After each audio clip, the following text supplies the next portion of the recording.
નમસ્કાર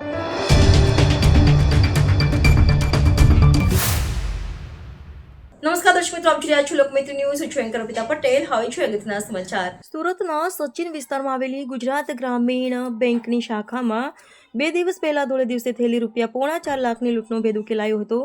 સુરતના સચિન વિસ્તારમાં આવેલી ગુજરાત ગ્રામીણ બેંકની શાખામાં 2 દિવસ પહેલા ધોળે દિવસે થયેલી ₹4.5 લાખની લૂંટનો ભેદ ઉકેલાયો છે. પિસ્તોલની અણીએ લૂંટને અંજામ આપનારા લૂંટારૂને પોલીસે દબોચી લીધો છે. લૂંટારૂ એમેઝોન પ્રાઇમ ડિલિવરીની ફ્રેન્ચાઇઝી લેવા માંગતો હતો, જેના માટે 10 થી 12 લાખ રૂપિયાની જરૂરિયાત હતી, એટલે પોતાના ઘર નજીક આવેલી બેંકમાં જ લૂંટ કરી હતી. આરોપી ફ્રેન્ચાઇઝી લઈ દર મહિને 80 થી 90 લાખ રૂપિયા કમાવાના સપના જોતો હતો.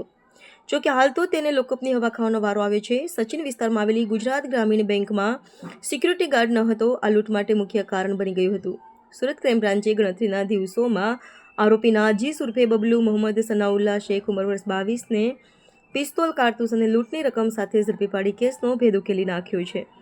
આરોપી મૂળ બિહારના ચંપારણ જિલ્લાના ફુલવરિયા ગામનો છે અને હાલ સચિન ખાતે રહે છે. તેણે પોલીસ સામે કબૂલાત કરી છે કે તેને એમેઝોન પ્રાઇમની પાર્સલ ડિલિવરી ફ્રેન્ચાઇઝી લેવી હતી, જેમાં અંદાજે 10 થી 12 લાખનું રોકાણ જરૂરી છે અને માસિક ₹80 થી 90 લાખની આવક થવાની ધારણા હતી.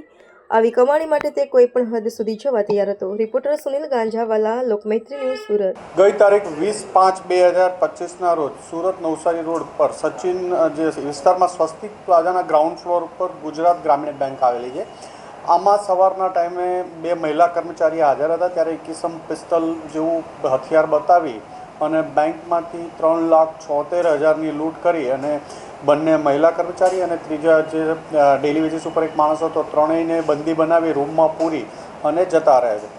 આ બનાવની ગંભીરતા જોઈ વેપન સાથે લૂંટનો બનાવ બનેલો હોય, બેંકમાં બનેલો હોય. લોકલ પોલીસ સ્ટેશન અને ક્રાઇમ બ્રાન્ચની તમામ ટીમો પ્રયત્ન કરતી હતી.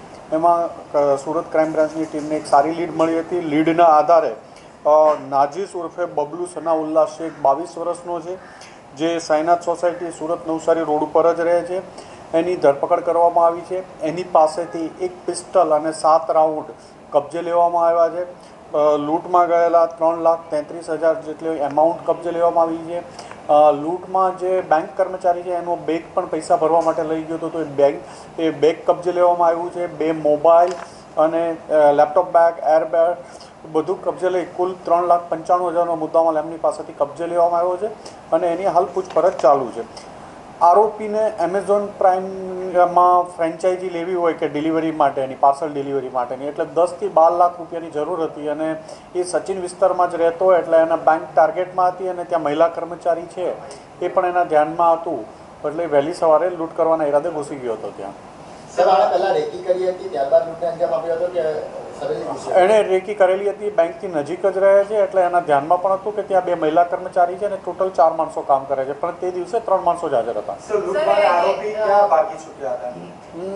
લૂંટ બાદ એ પોતાના ઘરેથી પૈસા લઈ થેલો લઈ અને ભાગેલો હતો. થેલો લઈને સુરતના અલગ અલગ જગ્યા ઉપર ફરતો હતો અને વેડ રોડ પાસેથી ક્રાઇમ બ્રાન્ચની ટીમને મળી. પિસ્તલ એ મુંગેર, આરોપી ઓરિજિનલ ચંપારણ ડિસ્ટ્રિક્ટ બિહારનો રહેવાસી છે અને ત્યાં મુંગેર ડિસ્ટ્રિક્ટમાંથી આ 1 માસ પહેલાં લૂંટ કરવા માટે એક દીપક નામના માણસ પાસેથી પિસ્તલ અને 7 રાઉન્ડ લઈ આવેલો હતો. ભણેલો છે અને એ અત્યારે જે ટેક્સટાઇલમાં સાડીઓના ઓલા બોક્સ પેકિંગમાં ને એમાં અલગ અલગ જગ્યાએ છૂટક કામ કરે છે. એક જ આરોપી છે, એની પાસેથી 3,33,000 મળી આવ્યા છે. હા, બેંકમાં સિક્યુરિટી ગાર્ડ નહોતો એ સમય પર.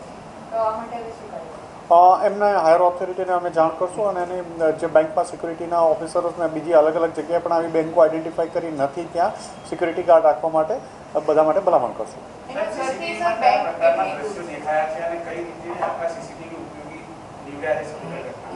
શરૂઆતમાં ઇનિશિયલી ત્યાંથી એનો ફોટો આઈડેન્ટિફાઈ કરવા માટે સીસીટીવીના આધારે પોલીસને મોટી મદદ મળી હતી અને આરોપીનું ઘર બેંકથી અંદાજિત 2 થી 3 કિલોમીટરના રેડિયસમાં જ હતું.